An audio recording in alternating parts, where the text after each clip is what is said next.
Gondal market યાર્ડમાં પ્રતિબંધિત ચાઇનાનું લસણ વેચાણ અર્થે આવતા ચકચાર મચી જવા પામી છે। યાર્ડમાં ચાઇનીઝ લસણ આવતા માર્કેટ યાર્ડ સત્તાધીશો સહિતના લોકો ઘટના સ્થળે દોડી ગયા હતા।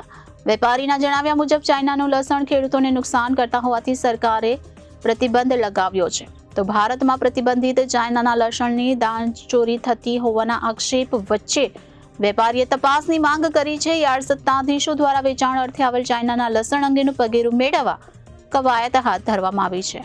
ગોંડલ માર્કેટ યાર્ડમાં પ્રતિબંધિત ચાઇનાનું લસણ વેચાણ અર્થે આવતા ચકચાર મચી જવા પામી હતી। માર્કેટ યાર્ડમાં વેચાણ અર્થે આવેલ લસણ સાથે 30 કટ્ટા પ્રતિબંધિત ચાઇનાના લસણના મળેલા જોવા મળી રહ્યા છે। તો યાર્ડમાં ચાઇનીઝ લસણ આવતા માર્કેટ યાર્ડ સત્તાધીશો સહિતના લોકો ઘટના સ્થળે દોડી ગયા હતા।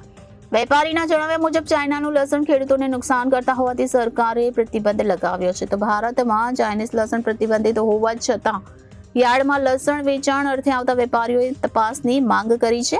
ભારતમાં પ્રતિબંધિત ચાઇનાના લસણની દાણચોરી થતી હોવાના આક્ષેપ વચ્ચે વેપારીઓએ તપાસની માંગ કરી છે। તો યાર્ડમાં આવેલ ચાઇનાના લસણ અંગે ઉચ્ચ કક્ષાએ રજૂઆત કરીને તપાસની માંગ કરવામાં આવી છે। યાર્ડ સત્તાધીશો દ્વારા વેચાણ અર્થે આવેલ ચાઇનાના લસણ અંગેનું પગેરું મેળવવા કવાયત હાથ ધરી છે। આજે ગોંડલ માર્કેટ યાર્ડમાં ચાઇનાનું લસણ જે બેન્ડ છે ભારતની અંદર, તે ગોંડલ માર્કેટ યાર્ડમાં અંદાજે 30 કટ્ટા જેવું લસણ ઉતરેલું છે। અંદાજે 600-700 કિલોનો જથ્થો છે। હવે લસણ ક્યાંથી આવ્યું છે, કોણે મંગાવ્યું છે, એ એક તપાસનો વિષય છે। યાર્ડના સત્તાધીશોને વિનંતી કરેલી છે અને યાર્ડના સત્તાધીશો ગુજરાત લેવલે પણ વાત કરશે અને આને સાથે યોગ્ય જે થઈ શકે એ કરવા વિનંતી કરેલી છે।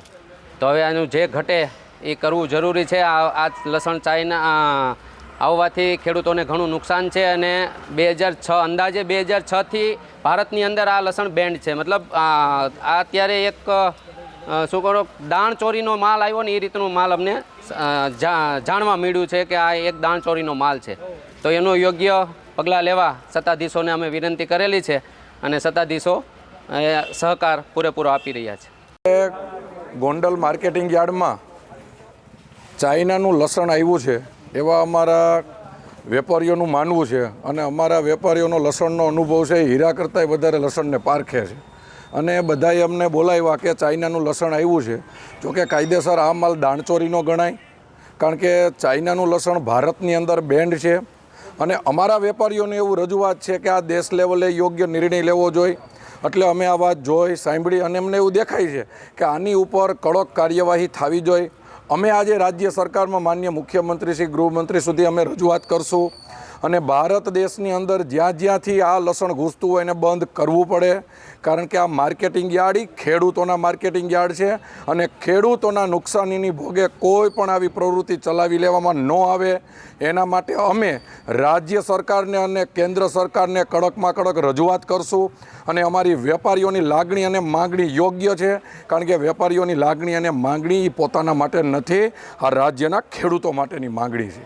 તો એના માટે અમે સમગ્ર કાર્યવાહી કરવા માર્કેટિંગ યાર્ડ તરફથી અમે વચન આપીએ છીએ।